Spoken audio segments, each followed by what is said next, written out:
नमस्कार दोस्तों, old Monks में आप सबका स्वागत है। आज हम लास्ट पार्ट देखने वाले हैं गांधीयन थॉट्स का, क्योंकि इसमें मैंने काफी एक्सटेंसिवली थोड़े से जीएस पॉइंट ऑफ व्यू भी कुछ टॉपिक कवर किए। देखिए, गांधीयन थॉट्स को हमने जो पढ़ा है ना, वो एक फिलोसॉफिकल डायमेंशन में पढ़ा है, ठीक है, जो उनकी फिलोसॉफिकल आइडियाज क्या थी, प्लस अभी हम जीएस के पॉइंट ऑफ व्यू क्या चीजें उनके because of his philosophy have impacted the human life और सोसाइटी एट अ लार्ज, ठीक है। Because we know this is not a Indian personality only, it is a global personality and he has been acclaimed by various countries even, and उनके statues भी वहां पे बनाए गए हैं। उनके थॉट्स को आज भी वहां पे डिपार्टमेंट के लेवल पे कॉलेजेस में पढ़ाया जाता है, ठीक है।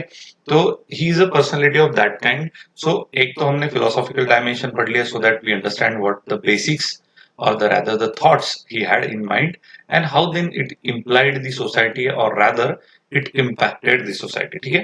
तो इसमें हम थोड़ा सा एक्सटेंसिवली कुछ पार्ट मैंने लिए हैं, like economic aspect of Gandhi ji वगैरह। तो कंटिन्यू करते हैं part 6, ethical ideas in Indian philosophical tradition. Welcome to old monks philosophy guys. So let's start Gandhian ethics. As we know, I will quickly go forward whenever there is a repetitive content which we have seen in the earlier part as well. So Gandhi borrowed this idea of a non-violent, non-cooperation rather, क्योंकि ये देखो non-cooperation ये कोई philosophy नहीं हो सकती, non violent can be A philosophy, ये बात समझ लो। तो ये हो गया हमारा जनरल स्टडीज का कंटेंट, ये हो गया फिलोसॉफी का कंटेंट। ऐसे आपको अगर डिफरेंशिएट भी करते हैं तो भी आपकी पढ़ाई बहुत अच्छे से हो सकती है, ठीक है। सो नॉन कॉपरेशन का कंसेप्ट लिया कहां से, तो he got that from the book Henry Thoreau की। हमने लास्ट लेक्चर में भी ये कंटेंट दिया था, बस बुक का नाम नहीं लिखा था। Famous American thinker on resistance to civil government, उन्होंने वहां पे autobiography of Yankee in Canada, ठीक है, एंड उनकी जो यानी हेनरी की ऑटोबायोग्राफी थी वो पढ़ने के बाद उनको इंस्पिरेशन मिला and he came to know the effect and potential of a non cooperation and so he has borrowed in his life. अब ये अच्छा कंटेंट है, अच्छा फैक्ट है, आप आंसर्स में लिख सकते हो। He discovered the power of a non-violent non-cooperation, a strategy that has shaped the history and brought about social and political change in India. Okay. Now, what is the definitions? Passive resistance. अब सी एक resistance के प्रकार होते हैं, of course. तो Gandhi ji which he was using mostly, it was a passive resistance. Non-violent non-cooperation is a method of protest that involves refusing to comply with the unjust laws or system using a peaceful means. Peaceful माध्यम से हमने protest जारी रखना है। Strength in unity, because masses involve हो जाते हैं। अगर masses आते हैं तो they must be united, otherwise distract हो जाएगा आपका आंदोलन, आपका रेजिस्टेंस जो पैसिवली है। So it is based on the belief that people when united have the power to challenge oppressive regimes and create a positive change. Oppressive regimes को challenge, जैसे oppressive यानी ब्रिटिश, जो बंदूकों के तोफ खान के हथियारों के आधार पे जिन्होंने लोगों को धमका डरा के रखा था और उसी के आधार पे उनको लगता था कि कई साल तक वो हम पे राज कर पाएंगे, ठीक है। Gandhi's philosophy. Mahatma Gandhi played a significant role in developing and popularizing the concept of a non-violent non-cooperation. जिस प्रकार से हमारे देश में उनको सपोर्ट मिला है from various political parties and the people across the society, this shows that the Gandhian philosophy worked in the Indian society. अब इस पे सवाल भी बन सकता है कि why do you feel that the Indian people or Gandhian philosophies have uh, became successful in the Indian society? ऐसा अगर सवाल बन गया आपको तो you should be able to write it, because in that case society के क्या, Indian society के स्पेसिफिक अगर बात करूं तो ऐसे कौन से 5 पॉइंट निकलते हैं जो गांधीयन फिलोसॉफी के साथ कोरिलेट करते हैं, 5-10 जितने भी निकल सकते हैं ना। This is the way you should briefly design the answer first in the mind and then write the content. It will hardly take 10 और 15 second to design the thing in mind, ठीक है। इंडियन सोसाइटी के 1 2 3 4 points, Gandhian philosophy के 5-6 principles, और इनमें से correlation कहाँ दिखता है, बस वही आपने 1 बाय 1 पैराग्राफ के साथ अच्छे से पॉइंट वाइज में लिखो तो आपको बहुत अच्छे आंसर मिल सकते हैं। It is not about how lengthy you right, it is about how qualitative you right with the succinct and beautiful points which are relevant in the UPSC domain, ठीक है। तो ये समझ में लेना है, तभी आंसर राइटिंग में मार्क्स मिलेंगे आपको। Historical examples of a non violent non cooperation. Montgomery bus boycott in 1955, the famous Martin Luther King Jr. and the African American activists boycotted the segregated public bus system to demand the equal rights, lending to Supreme Court ruling in their favor. है ना, equal society. आज भी हम black versus white की जो fight देखते हैं America में, या मोस्टली इन दैट पार्ट, तो वो इसका बहुत पहले से ही हमको इसका इंप्रेशन दिखता है, because slavery was one of the reasons to have these things. Okay, तो अभी देखिए यहाँ पे कि मार्टिन लूथर किंग के वो जो कि पब्लिक बस थी, उसको उसमें उसने सेग्रीगेट करवा दिया था ब्लैक व्हाइट और वो सब में। तो जो एक्टिविस्ट थे अमेरिका के, जो actually who have migrated in America from the Africa, and specifically the leader of that which is Martin Luther king, इन्होंने सबने उसको बायकॉट करके सुप्रीम कोर्ट में जो रूलिंग है वो उनके फेवर में आई। एंड एक्चुअली चलो हम ये कह सकते हैं momentarily people were force to adopt the supreme court ruling, but however this is when we talk about humanity, when we talk about equality, when we talk about world for all, sustainable development वगैरह वगैरह वगैरह, in this case how the discrimination will be tolerated anymore in any society, let that be America. The Salt March, the second case study was in 1930. Gandhi led a peaceful 240 mile march to protest the British monopoly on the salt production, inspiring a nation and drawing the international attention. International attention वगैरह तब आया हमारे देश में because Britain में क्या चल रहा है, ठीक है, और वहां के जो लोग हैं, वहां जो हमारे देश पे रूल करते थे इंडिया पे, तो it was a matter of interest कि ब्रिटेन में ये बड़ा एक ये रहता था कि इंडिया में ब्रिटिश कैसे परफॉर्म कर रही है, यू नो, परफॉर्मिंग इंडेक्स होता है उस प्रकार से कि ब्रिटिश इंडिया में कैसे परफॉर्म कर रही है, तो उसको कोई एक जोल्ट देने वाला आ चुका है, एक बहुत बड़ा अपोजिशन खड़ा हो रहा है धीरे धीरे, and that too without arms and ammunitions. So that was really a novel concept कि कोई ऐसा आ रहा है जो सिर्फ लाठी के बेस पे या चल के पीसफुल प्रोटेस्ट के बेस पे मास पॉपुलेशन को साथ में लेके आ रहा है, and he was a Gandhi ji. Then Nelson Mandela's defiance campaign, as we all aware, कि 1950 में Mandela and other organized a mass protest against the apartheid regime, जो साउथ अफ्रीका में काफी था उस समय में, highlighting the inequality and injustice faced by the black majority in South Africa. जो साउथ अफ्रीका के ब्लैक मेजॉरिटी माइग्रेटेड, जो earlier slaves and now settled as an citizen of South Africa, उनके अगेंस्ट एक बहुत बड़ा एपार्थेड रेजिम जो काम करता था, डिस्क्रिमिनेशन मॉडल था, व्हाइट वर्सेस ब्लैक का मॉडल था, जिसका एक शिकार if you remember Gandhi ji भी खुद थे। तो ये ड्राइव हुआ नेल्सन मंडेला को inspiration from the Gandhi ji only. So you can easily quote such examples in the answer, guys, and you should rather, I would say, because application क्या है ना, ये ज्यादा मायने रखता है इंस्टेड ऑफ फिलोसॉफी। आई बात ध्यान में, आगे बढ़ते हैं। Principles and strategies of non violent non cooperation, peaceful resistance, of course जो हमने अभी देखा, boycott and economic non cooperation, demonstration and protest. Okay, इसको हम आगे बढ़ाते हैं, हमने देखा है। इम्पैक्ट एंड आउटकम्स, ये ज्यादा इंपॉर्टेंट है क्योंकि कोई भी चीज का क्या आउटकम हुआ, सक्सेसफुल था, फेलियर था, कुछ सीखने को मिला, whatever. Social and political change, this has oppressive system के अगेंस्ट था, इसलिए ट्रांसफॉर्मेशन आया। एक्सपोजिंग इनजस्टिस एंड इक्वलिटी की, भाई आप कह रहे हो, हाँ यू आर, ब्रिटिश कहते थे, आपने किसी ने पढ़ा होगा, ब्रिटिश यूज्ड टू से कि वी आर फेयर, यानी हमारी गोरी चमड़ी इसलिए है because we are send by the god. वैसा कहते थे, आपके भगवानों को देखो पोस्टर में, वो कितने गोरे हैं, तो हम भी गोरे हैं, तो definitely we are send by the god and we are here to make a progressive society.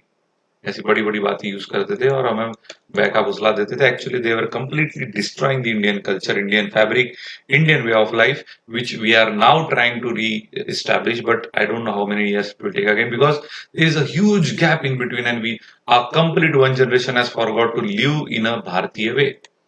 आज ऐसी परिस्थिति है, भारतीय पद्धति से जीवनमान क्या होता है अगर पूछा भी जाए ना, तो थ्योरी भी नहीं बता सकते, जीना तो दूर की बात है। आई बात ध्यान में।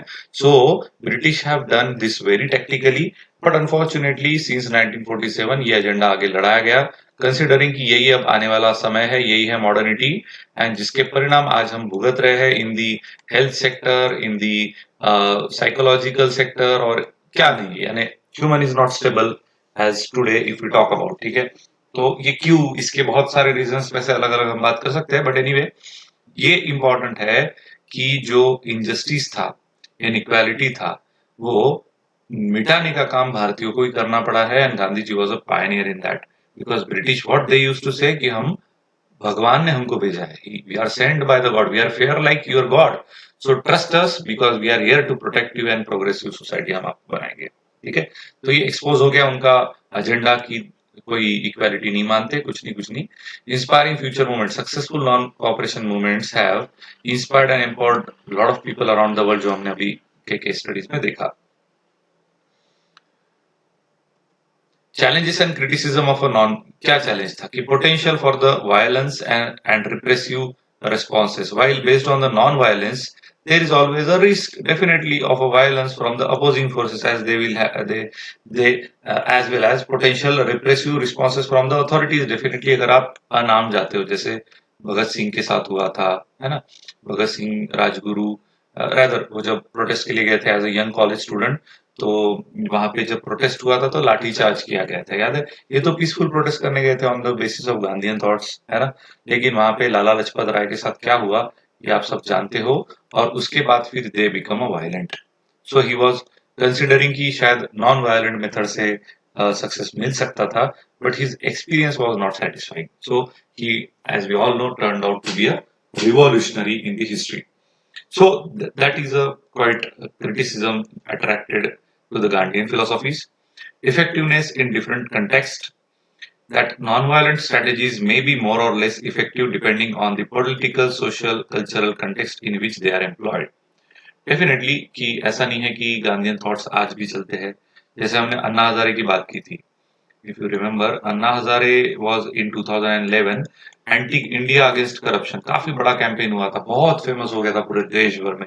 यही से आज का जो अरविंद केजरीवाल है वो निकला था, एंड नाउ उन्होंने अन्ना हजारे को बाजू में रख के आप बना दिया है। Anyway that's a part of a politics, but Anna Hazare का जो टूल था that was satyagraha, that was quite impressive, and पूरा वर्ल्ड उसने अट्रैक्ट कर लिया था, एंड उसी वक्त ये लोकपाल का कंसेप्ट आया था। If you remember, that's why if you see 2013 में कुछ तो लोकपाल का बिल पास करना पड़ा, इसी के आधार पर 2014 में नरेंद्र मोदी जी ने अपना इलेक्शन लड़ा and he got a victory, because the atmosphere was so favouring in favour of Modi and anti corruption.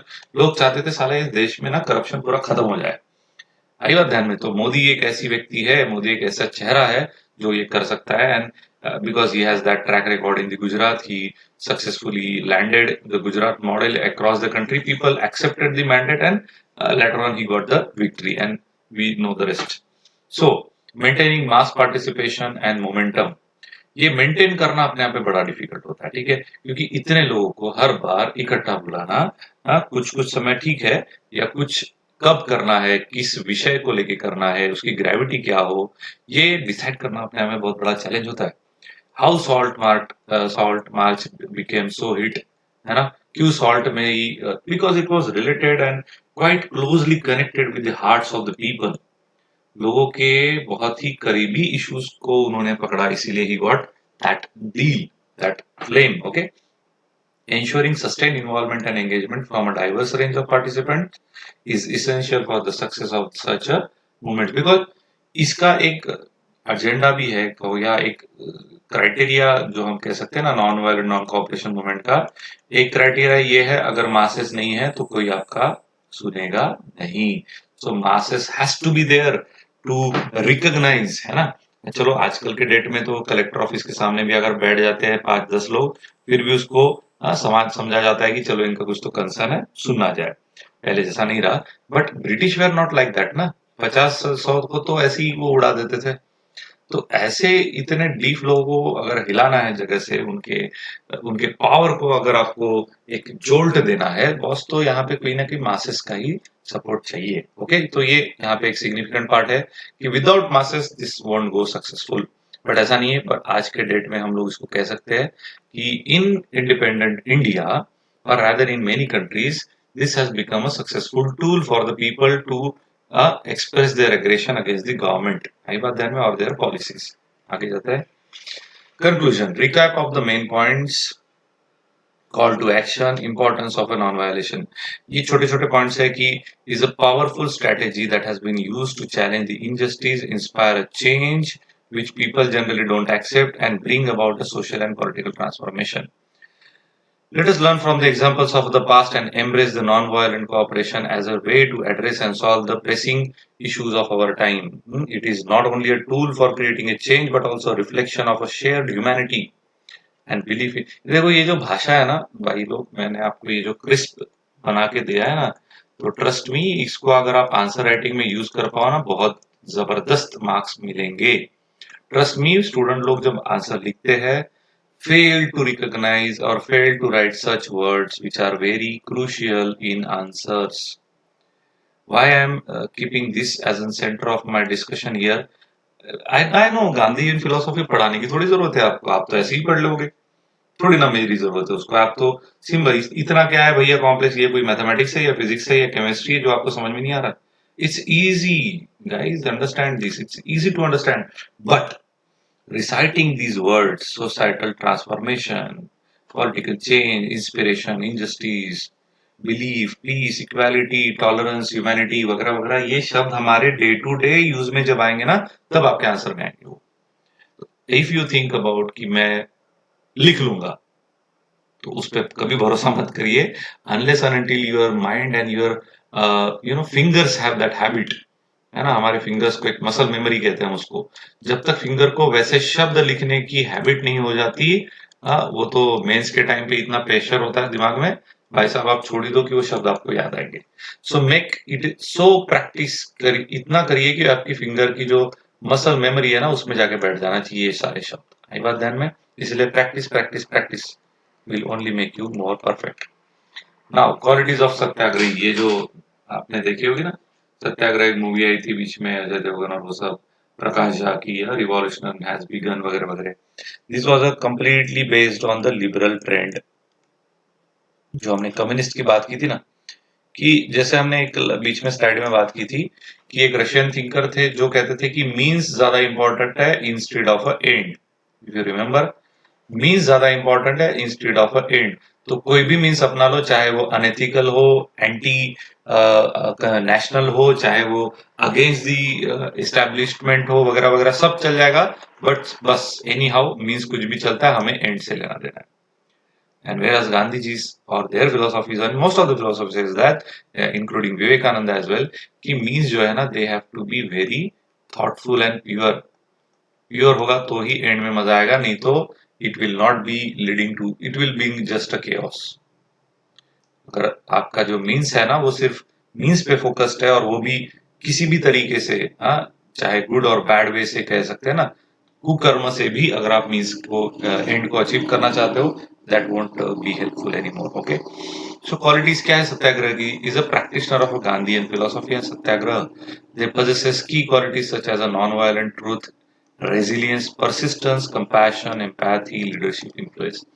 हालांकि जब मासेस की बात करते हैं उन सब में ये सब नहीं दिखता, बट एक बहुत ही क्रूशियल चीज होती है मासेस के बारे में, what ever there leader to whom they have accepted by heart, उन्होंने कहा ना राइट तो वो राइट जाएंगे, उन्होंने कहा लेफ्ट वो लेफ्ट जाएंगे, उन्होंने कहा स्ट्रेट वो स्ट्रेट जाएंगे। That's the glory a leader have. But उसके पास ये सब होता है जो यहाँ पे सब लिखा है ना, influence, empathy, truth, non violence, ये सारी चीजें होती है। That's why he can influence the people, he can convert their minds, he can deal with them so minutely कि लोगों को एक एक भी शब्द उन्होंने बोला ना, वो immediately स्पार्क हो जाता है। आई बात ध्यान में। So it's not about the masses, I am talking about the philosophy and its implication in the society। आई बात ध्यान में। चलिए आगे। Definition, as we know, embodies the principle of non-violence, truth, inspire change and have a peaceful existence। की qualities हमने ये देखी है already, so I will go ahead. Compassion, empathy, leadership का इन्फ्लुएंस होता है, जो मैंने अभी थोड़ी देर पहले ही बताया था कि वो सुनते किसका है। Now moving to something new, Gandhian economic ideas, जो हमने पढ़े भी है एनीवे, आपको डीपीएसपी में सारी गांधी की economics ideas, sorry DPSP, Gandhi ji की इकोनॉमिक आइडियाज जो है वो आपको डीपीएसपी में, जो हमारे कॉन्स्टिट्यूशन का पार्ट 4 है, उसमें मिल जाएगी। आप एक बार देख सकते हो, गांधीयन थॉट्स में आपको मिल जाएगी, शायद आर्टिकल 40 से लेके आगे जो है 47 तक है गेस, तो वो सारे के सारे गांधीयन फिलोसॉफीज के इकोनॉमिक आइडियाज के बेस्ड है। Gandhi, the influential leader of India's independent movement, had a profound impact on the economic philosophy, which we explore now. कि ये चलो ठीक है, ये आपको सब पता ही है. I won't repeat this thing. Concept of a Swadeshi, as we very well know, he was emphasizing कि हमारे देसी चीजों पे काम करे, हमारे इकोनॉमी पे काम करे, जिसको बहुत सिस्टमेटिकली ब्रिटिश ने कंप्लीटली डिवास्ट कर दिया था. ठीक है, सेल्फ रिलायंस बनिए, दैट इज स्वदेशी. कॉल फॉर सेल्फ रिलायंस यानी use of a locally produced good, जो आज नरेंद्र मोदी जी करते हैं, आपने कहीं सुना होगा. मोदी जी आत्मनिर्भर भारत की बात करते हैं, राइट. ये आत्मनिर्भर बस एक नया शब्द है, लेकिन इसका कंटेक्स्ट क्या है? सेल्फ रिलायंस, खुद हम अपने प्रोडक्ट बनाए, अपने पैरों पे खड़े रहे, अपनी सेल्फ इकोनॉमी को हम गाइड करें एंड फोस्टर इकोनॉमिक इंडिपेंडेंस. पहले वैसा होता था. आपको शायद आई डोंट नो, एक कोल्हापुर करके महाराष्ट्र में एक डिस्ट्रिक्ट है. कोल्हापुर डिस्ट्रिक्ट में एक महाराज है कोई, जिन्होंने एक कनेरी मठ, ऐसा उसका नाम है, शायद जो मराठी व्यूअर्स है मेरे वो जान पाएंगे. कनेरी मठ जो है ना महाराष्ट्र में, उन्होंने एक इकोनॉमिक मॉडल बनाया है. वो इकोनॉमिक मॉडल ये बताता है 1 फैमिली इज इक्वल टू 1 एकड़ ऑफ अ लैंड. यानी एक फैमिली को सस्टेन करने के लिए, उसकी जीवन की जितनी भी आवश्यकता है वो सस्टेन करने के लिए उसको 1 एकड़ जमीन काफी है, that's all. This is the economic independence. Now why he will needing anything else apart from that 1 acre? If that much piece of land is with him and he know how to make he's living out of it, तो definitely यार he can be peaceful across his life. कुछ नहीं होगा. एक तो physical efforts की वजह से बॉडी अच्छी रहेगी, कहीं मेंटल बर्डन नहीं आएगा, जो आज के डेट में हम लोग अपने अपने माइंड में देखते हैं. ये सब के बाहर जब आप जाते हो, when you become that physically fit and continuously take efforts with the nature, as we are closely associated with the nature, plant, मिट्टी, पानी, तो इसकी वजह से एक अलग ही आपकी बॉडी रीजनरेट होते रहती है. आजकल कई सारे मॉडर्न सोसाइटीज के लोग हैं जो सैटरडे संडे जाके फार्म करते हैं, because somewhere they had that कि मैं खेती करूं तो मुझे वो एक फील मिलता है जो मुझे कहीं पे भी नहीं मिलता. ये इकोनॉमिक मॉडल काफी इंपॉर्टेंट है. आपको कभी देखना चाहो तो डेफिनेटली ये जो मैं कोल्हापुर का कनेरी मठ की बात कर रहा हूँ, आप वहां पे विजिट करिए. It is nothing but the today's like self reliance model of Mahatma Gandhi. Okay, ऐसे लिख सकते हो ना, कोट करने के लिए कुछ नहीं. पूरे देश में आपको ऐसे कई सारे सेल्फ रिलायंट स्वदेशी के मॉडल मिल जाएंगे जो उनके अपने कोर जोन में इंडिपेंडेंट हो चुके हैं. उनकी साइक्लिक पैटर्न में इकोनॉमी रोल हो रही है, उनको कोई external apart from few things कहीं पे भी जरूरत नहीं पड़ती. ठीक है. देन कंसेप्ट ऑफ स्वदेशी में एक बहुत बड़ा नेशनल प्राइड होता है कि मैं अपने देश के लिए कर रहा हूँ. इससे बढ़िया चीज क्या हो सकती है ना, कि when you are able to do something for your own country, that's the most satisfying thing. तो through swadeshi Gandhi ji aimed to revitalize India's textile industry, promoting indigenous skills, empowering local artisans. शायद आप लोगों को पता नहीं होगा, जब पावर लूम का कंसेप्ट या वो लूम्स मशीन्स जब आफ्टर इंडस्ट्रियल रिवॉल्यूशन ब्रिटेन में आए थे, तो इसके वजह से कपड़ा बनने का जो एक प्रमाण था, उसका क्वांटम था, वो बहुत जबरदस्त बढ़ गया, क्योंकि कम से कम समय में बहुत सारा कपड़ा बनता था. हालांकि कॉटन पूरा इंडिया से एक्सपोर्ट करते थे. अभी देखो, एक बहुत बड़ी आयरनी हमारे देश के हैंडलूम इंडस्ट्री के साथ हुई है. शायद आप लोगों को पता है या नहीं, आई don't no, but handloom industry जो हमारे देश की थी, that was one of the best in the world. आज भी आप देखते हो कांचीपुरम साड़ी, महाराष्ट्र की पैठनी, उसका जो आर्ट वर्क था ना बॉस, इट वाज अनमैचेबल था. अब यहाँ पे एक है बहुत बड़ा पॉलिटिक्स. इंडिया का जो हैंडलूम इंडस्ट्री था, it was based on it's quality. उसको जो वर्ल्ड ओवर डिमांड थी वो उसके आर्टिस्टिक वर्क की वजह से थी, क्वालिटी की वजह से थी. लेकिन पावरलूम आने के बाद जब ब्रिटिश को ये बात पता चली कि सस्ते भाव में हम कॉटन इंडिया से इंपोर्ट तो करा रहे, उसका इतना लार्ज क्वांटम में पावरलूम के थ्रू कपड़ा बनाया जाता है, लेकिन फिर भी डिमांड लो है. और डिमांड किसको ज्यादा है? इंडियन हैंडलूम इंडस्ट्री को, क्योंकि उसका आर्ट वर्क, उसकी डाइवर्सिटी वाज सो यूनिक कि पूरे वर्ल्ड में कोई और चीज नहीं चलती थी, अनलाइक दिस. सो उनका डिमांड बढ़ाने के लिए उन्होंने क्या किया होगा? Anyone of you aware of? अगर अवेयर हो ना तो कमेंट बॉक्स में प्लीज लिखिए, बट अवेयर अगर नहीं है तो मैं बताना चाहूंगा आप लोग को. उन्होंने हैंडलूम इंडस्ट्री के जो कारागिर थे, जो स्किल्ड लेबर थे हमारे देश के, जो जनरेशन टू जनरेशन इस नॉलेज को थ्रू ट्रेनिंग पास करते थे, यानी father he will pass it to the son, then he will to his child. This way से वो जनरेशन टू जनरेशन पास होता था। जैसे आज हम जेम्स की इंडस्ट्री को देखते हैं गुजरात में, वहां पे बहुत बड़े छोटे छोटे इसमें उन्होंने हैमलेट्स में बना के रखा है। फादर का वही बिजनेस है, फिर वो बच्चे को पढ़ाते हैं, बच्चे उस अपने बच्चों को पढ़ाते हैं, जनरेशन बाय जनरेशन चलते आ रहा है। क्योंकि कोई भी हैंडलूम के आर्ट वर्क में सबसे इंपॉर्टेंट काम होता है स्किल, और जो हैंडलूम की इंडस्ट्री में हमारे थंब बेस्ड है ना। उसमें अगर मैं बात करूं to be very precise, thumb का इंपॉर्टेंस बहुत होता है, क्योंकि हम कॉटन के थ्रेड को टिपिकल इसमें वोव करते हैं और उससे वो बनाते हैं।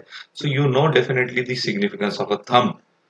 You will be surprised and rather shocked to listen this कि ब्रिटिश ने ऐसे स्किल्ड लेबर्स के थंब को कट करना शुरू कर दिया। Yes, they have cut the thumb of the skilled Indian handloom laborers, due to which they have got impacted on the export of these quality handloom that India used to export in earlier days. And second was, these people were forced to produce the cotton, जिसको हमने cash crop बोला है। This is irony because we are cherishing this thing in India. Cash crop की वजह से, cash crop आए क्यों हमारे देश में, जरूरत ही नहीं थी, बिकॉज दे फोर्स्ड अस। अब ये जो स्किल्ड लेबर है हमारा, जो लेबर नहीं कहेंगे, that's the wrong word, he was a skilled man power in India, he was expert in the handloom industry. और जब उनको ये पता चला कि अब मैं ये नहीं कर पाऊंगा, तो he was forced to produce a cotton, and so he became a farmer, agriculture. That's why I do not like when we say India is an agricultural economy. India was not an agricultural economy, boss. India was a way ahead modern economy than anyone else can think of. आपने शायद OECD की एक report नहीं पढ़ी होगी। OECD की एक report में दिया है, उसको एक टास्क दिया था एक इकोनॉमिस्ट को कि भैया एक काम करिए, 2015 तक बीसी 2015 बीसी तक वर्ल्ड के जीडीपी का मुझे पूरा रिकॉर्ड दो एक रिपोर्ट के फॉर्मेट में। ये रिपोर्ट जब बाहर आई आपको आश्चर्य लगेगा। It has said that 15th century, this is not 2015, 15th century तक का डेटा हमें लाके दीजिए। तो उन्होंने बताया 15th सेंचुरी तक अराउंड इंडिया की जो जीडीपी थी ना, वो वर्ल्ड के जीडीपी के 66% थी। I am talking about world GDP. India की जीडीपी वर्ल्ड के जीडीपी के 66% कंट्रीब्यूट करती थी। This is the report you can find in the OECD. तो जस्ट इमेजिन क्या था हमारा देश और आज क्या है, ठीक है। एनीवे, तो इस प्रकार से हमें फोर्स किया गया, हमारे अंगूठों को काटा गया, our thumb were cut aside, and later on this was all made us slaves. And we cherish कि हम एक एग्रीकल्चर इकोनॉमी है। No, we were not an agriculture economy, we were way ahead modern and well learned in that sense. But उस glory को वापस लाने के लिए शायद हम सबको प्रयास करना पड़ेगा, बहुत प्रयास करना पड़ेगा, तब जाके वो वापस आएगी। शायद हम उसका 100% ही टेस्ट कर पाएंगे। ओके, बट आगे की जनरेशन का डेफिनेटली इसमें बहुत फायदा होगा। But for that we need to work on that. Emphasis on the self sufficiency, economic autonomy, okay, sustaining communities free from the dependency on the external resources, fostering economic autonomy. हमको लगता है कि क्या क्या गलत है ना, जब अगर हम इंटीग्रेटेड वर्ल्ड रहे तो, क्योंकि हर कुछ देखने पढ़ने मिलता है, एक्सप्लोर करने मिलता है, डेटा यहाँ से वहां शेयर होता है। जैसे कि आज डेट में अगर एक्सटर्नल रिसोर्स को लाएंगे ही नहीं तो लॉक हो जाएंगे ना। This can be one of the criticism against the Gandhian thought, ठीक है। बट ऐसा है, गांधी जी की एक बात है ना, हर बार ध्यान में रखनी है, और वो जितनी भी ऐसे क्रिटिसिज्म आएंगे उसके सामने वो एक ही सॉल्यूशन आप दे सकते हो, जिससे सारे क्रिटिसिज्म फेल हो जाएंगे। गांधी जी कहते हैं, look at your need and not your creed. ये कभी भी ध्यान में रखना है। अपनी जरूरतों को देखो, अपनी चाहतों को मत देखो। क्या चाहते हो ना, ये नॉट नेसेसरी। क्या चाहिए, व्हाट यू नीड। अगर ये नीड समझ में आ गया ना बॉस, तो जिंदगी बहुत अच्छी, आसान, सिंपल, इजी, सेटिस्फाइंग हो सकती है। It is all the greed which is the reason of the present unrest in the minds of the people. लोगों के बीच में माइंड में जो अनरेस्ट है ना, the reason is greed। आई बात ध्यान में। लोकल इंडस्ट्रीज, दैट्स व्हाई उनका जो ये dependence on the external resource वगैरह, ये जो कट करने का जो प्रयास है ना, ये जो सेल्फ सफिशिएंसी मॉडल या स्वदेशी का मॉडल जो है ना, ये ग्रीड बेस्ड नहीं है, ये नीड बेस्ड है, इसीलिए उसको सपोर्ट करते थे। And he was quite aware कि नीड बेस्ड रहने से लाइफ कितनी सेटिस्फाइंग बनती है, ना कि ग्रीड बेस्ड। ओके, उस दिन मैंने एक वीडियो देखी, शायद शेयर करना कोई गलत बात नहीं होगा इस पर्टिकुलर इसमें, कि हमने ना एक आईआईटीएन कपल है, वो आईआईटीएन कपल ने क्या किया, अपने एक इतनी बड़ी पढ़ी लिखी जॉब उसने छोड़ के, what he came to know कि मैं अगर खेती करूं तो, and both husband and wife started doing agriculture. They have a mud house, better India में उसकी स्टोरी आई है, आप शायद पढ़ भी सकते हो, आईआईटीएन इंडियन फार्मर। ओके,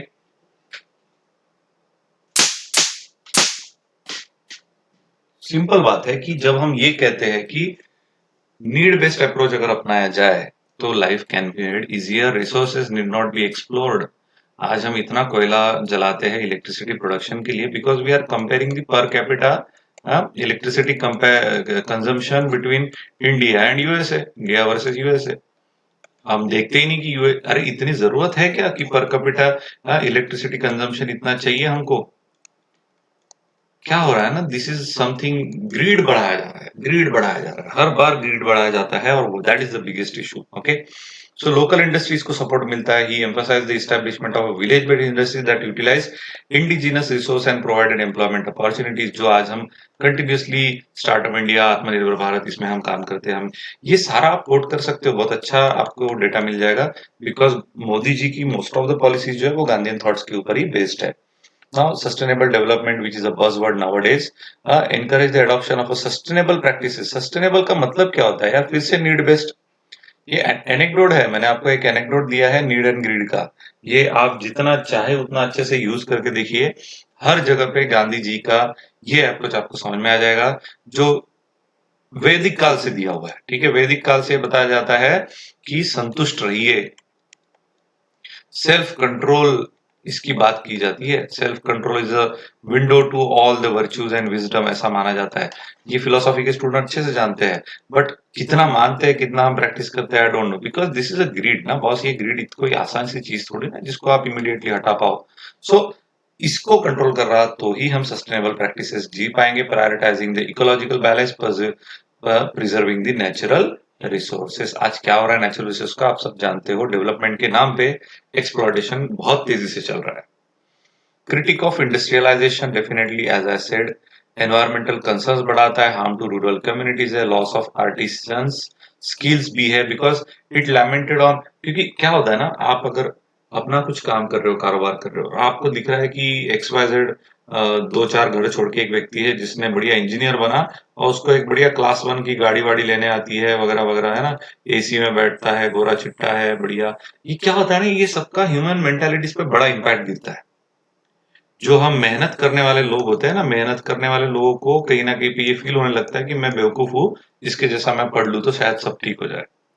इसके लाइफ में क्या चैलेंजेस है, we are not concern when we go into this and will come to know, अरे यार ये यही अच्छा था। आज का ऐसे ही कुछ है ना सीन, आज लोग यही, मैंने जैसा आईआईटी का एग्जांपल दिया, वो आईआईटी के जो दो बच्चे हैं, they are like well paid people, लेकिन उनको दिखा कि जो लाइफस्टाइल में वो जी रहे हैं ना, that is not at all healthy for them, इसलिए एक बार का मेहनत पूरा आता है, बट हम खेती ही करेंगे, and they started doing agriculture.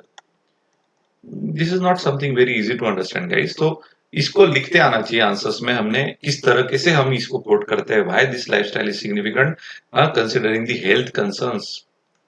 आज आप भी देखते होंगे कि 5 साल के बच्चे को आपको शुगर दिखती है, what is this. Promotion of village industries, definitely handicraft and handlooms, agro based livelihood, symbolic चक्र, जो साइन माना जाता है एक प्रकार का, कि जो चरखा था, चरखा was not just a, it was a tool of a Swadeshi, it was an identity of a Swadeshi, it was a self-independence, जो चरखे की बात। तो Gandhi's iconic spinning wheel symbolized self-reliance and self-sufficiency, becoming a powerful symbol of India's independence movement. Okay, ये heads भी आपने ध्यान में रखे ना, फिर भी इनफ है, बिकॉज इसको कोट करते आना चाहिए रादर। इंस्टेड मैंने तो बता दिया है कि आपको डीपीएसपी में टू बी वेरी प्रिसाइज जो चाहिए है 40 से 47 वो उठा लो, डायरेक्टली आंसर में लिखो, आपका गांधी फिलोसॉफी कवर हो गया। ठीक है, ideas on wealth distribution, Gandhi ji के क्या आइडियाज थे? Equitable society, small scale enterprises होने चाहिए, emphasis on human welfare, elimination of an exploitation. Definitely equal distribution of wealth होना चाहिए, it should not get concentrated in any part of the society, otherwise it will cause a big chaos. Gandhi's legacy and relevance today, आज उनका क्या relevance है? Inspiration for social movement, आज हम जो देखते हैं इकोलॉजिकल सस्टेनेबिलिटी में गांधी जी के थॉट्स को काफी स्थान दिया गया है। यूएन के कई सारे, आप इसमें देख लो तो उन्होंने ये कोट किया है कि Gandhi's ideology has been some impactful, ये on the impactful impression on the minds of the present policy makers regarding the ecological sustainability. Alternative economic models, like as we have talked about the conventional notion of a growth and prioritize the well-being of a communities. सबसे जरूरी क्या है, मेरा या अपना?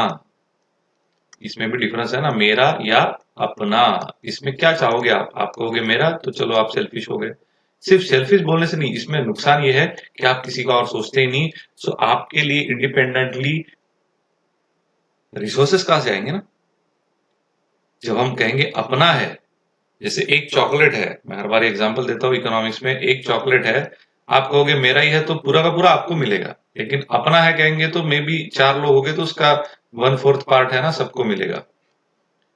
And how is it going to benefit a society? Definitely सबको consumption मिल रहा है, रिसोर्सेस का इक्वल एक्सेस मिल रहा है। यही तो चाहते हैं ना हम लोग, या हम चाहते सिर्फ मेरा ही मुझे ये हो? कहना और करना, इसमें जो फर्क है ना वो थोड़ा सा हमने समझ में लेना है कि जो हम कहते हैं वो भी हमने करना चाहिए, तभी हम आगे बढ़ेंगे। Continuing quest for the equality, Gandhi's pursuit of a wealth distribution and eradication of the poverty remains pertinent in the ongoing struggle for a global economic justice. ये सारे जो विषय है गांधी जी के, इसी नीड के कंटेक्स्ट के अराउंड आप अगर उसको समझ पाओ तो मुझे ऐसा लगता है कोई याद करने की भी जरूरत आपको नहीं पड़ेगी। Okay, so that's all for the Gandhian philosophies. Gandhi ji के थॉट्स हमने कंप्लीट डिटेल में देख लिए हैं। अगर आपको इससे रिलेटेड कोई क्वेरीज हो, डेफिनेटली हम प्रीवियस ईयर क्वेश्चन लेंगे इथिक्स के, जीएस पेपर 4 के, तो आप जुड़े रहेंगे तो आपको डेफिनेटली इसका फायदा मिलेगा। घर बैठे पर तैयारी हो रही है आपकी यूट्यूब के माध्यम से। So I will request everyone to just comment if you need anything else apart from this in the GS paper के क्वेश्चंस हम कवर करेंगे, एनालिसिस कवर करेंगे। टॉपिक अभी थोड़े से होने दो अच्छे से, क्योंकि हम अभी भी ethical ideas in Indian philosophical tradition पे ही है। जब हम एक एक कंप्लीट करते जाएंगे तो उससे रिलेटेड जो क्वेश्चंस होंगे वो डेफिनेटली हम उसमें कवर करेंगे। So thank you so much guys for watching, and please comment below if you need anything or any apart from that. So I am ready to and happily will help you. ठीक है, thank you so much, have a great day, take care, bye.